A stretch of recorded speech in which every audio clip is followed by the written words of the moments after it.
welcome back to another video. If you're new here, hi, my name is Mayra.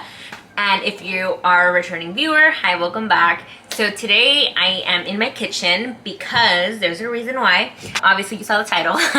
So today I'm going to be showing you how to make ensalada de pollo, or like a chicken salad. So if your parents or you make it a little different, cool. But this is just the way I make it. So this is more for the girlies and gals that are learning how to cook and want something easy but, you know, still tastes really delicious. I'm gonna go ahead and leave you a list of the things you need down in the description down below so you can get those before you start trying to cook. So, you know, either take a screenshot of it, write it down, put it in your notes, so when you go to the mercado, you can just go, get your stuff, come back, and press play. So, first things first is you need some kind of pot or something to cook your chicken in. So, you do need a pot with a lid because it's gonna help cook the chicken faster.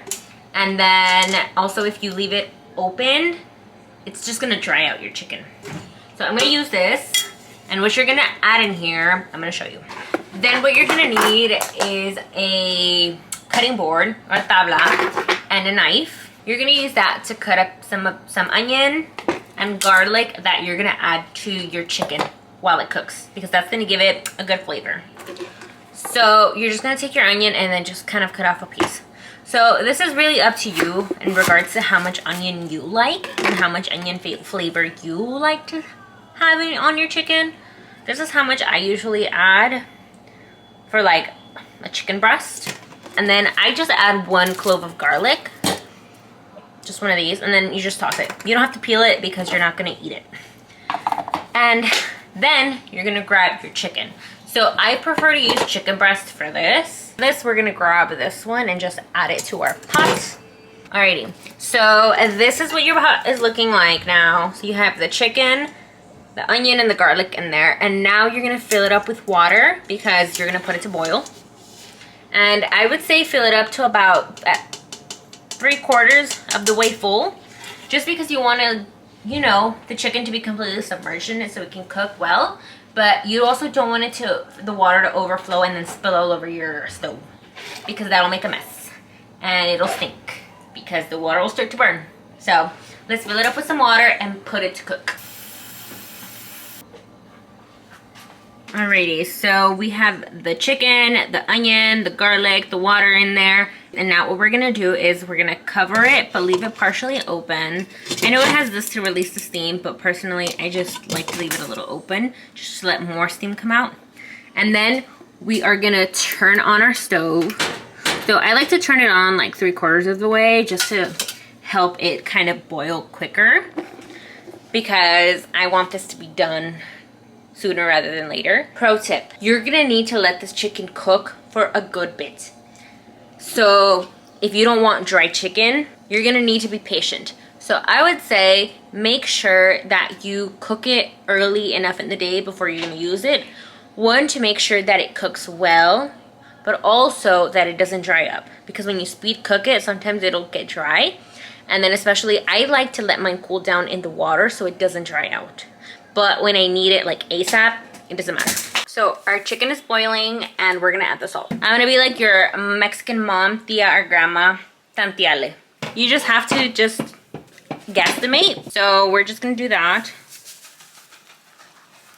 And that's good. And then we're gonna close it back up and then just wait for it to finish cooking. The rule of thumb with tanteándole is when your inner voice is telling you, yeah, wait, párale, you know it's time to stop. So while your chicken is cooking, you can also go ahead and cook your peas and carrots.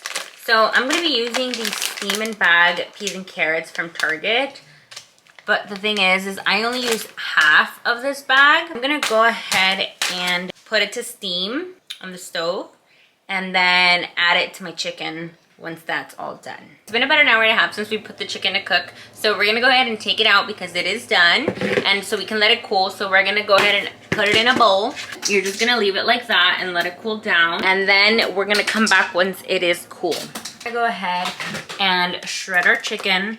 You can just go ahead and shred it like normal with your hands, but I have a faster trick. I don't know if any of y'all have seen this, but You can do it with the little hand mixers. I'll show you. So you're gonna need these kinds of attachments. Go ahead and attach them like you normally would on your little stand mixer. And then just watch as this turns into shredded chicken.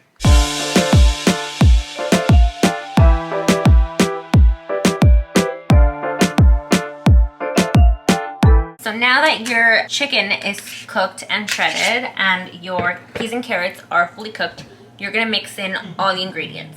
So into the bowl where the chicken is, you're gonna pour your cooked peas and carrots. So you're just gonna, like this. After you strain them, don't pour the water in there. Otherwise it's gonna be really runny and you don't want that. And then from there, you're gonna need these next few items. You're gonna need some mayonnaise, sour cream, lemon or lime, and some salt. So I don't have measurements. Unfortunately, I don't really cook off measurements. So tantiale. I just kind of go in there like that. It's always better to go in with a little bit and then need to add a little bit more than to go in pretty heavy-handed at first and then it end up with way too much of something. Now we're gonna go in with the sour cream and then just pour it in there. You know what? I'm actually gonna go in with more mayonnaise because it wasn't enough. It's gonna look like this, and then you're just gonna mix it. So one tip I'll share is in case you're ever like running out of chicken, you don't have enough, or you just want it to be a little bit more filling, or you know, you're trying to be a little bit gorda and not add a lot of chicken, then you can always add some potato. You're gonna stop once this kind of looks like this, where it looks pretty wet and moist. And then you're gonna go in and grab your lemon or lime and just squeeze it and get the juice. And once your lemon looks like this, you're gonna add salt. And then we're gonna do a little taste test. And just like that, you're done and you're a full-blown señora. And then we're gonna eat those with these tostadas that I made in the air fryer. Now I'm gonna prepare the tostadas and show you the final result. And here are my finished tostadas. So you can of course add some lettuce to this. We just don't have any lettuce, so it's fine. These are gonna be some very basic tostadas. This is what they look like. And now we're gonna try them.